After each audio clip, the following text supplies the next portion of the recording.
মধ্যপ্রাচ্যে যুদ্ধের মধ্যেও রেমিটেন্স বা প্রবাসী আয়ে গতিবৃদ্ধি অব্যাহত রয়েছে। চলতি মাসে বিশ্বের বিভিন্ন দেশ থেকে রেকর্ড $350 কোটি দেশে এসেছে। গত বছরের মার্চে দেশে $329 কোটি $56 লাখ রেমিটেন্স এসেছিল, একক মাসের হিসাবে যা ছিল সর্বোচ্চ। এবারের মার্চে সেই রেকর্ড ভেঙে দেশের ইতিহাসে এক মাসে সর্বোচ্চ রেমিটেন্স এসেছে। প্রবাসী আয় নিয়ে বাংলাদেশ ব্যাংক হালনাগাদ পরিসংখ্যানে এসব তথ্য উঠে এসেছে।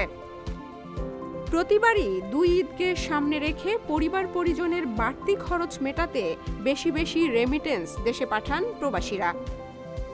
সবাই আশঙ্কা করছিলেন যুদ্ধের কারণে এবার সেই প্রবাহ কমে যাবে, কিন্তু তেমনটি এখনও দেখা যাচ্ছে না।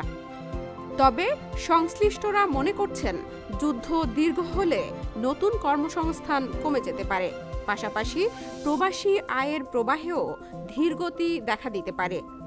এতে সামগ্রিক অর্থনীতিতে এর প্রভাব পড়ার আশঙ্কা আছে।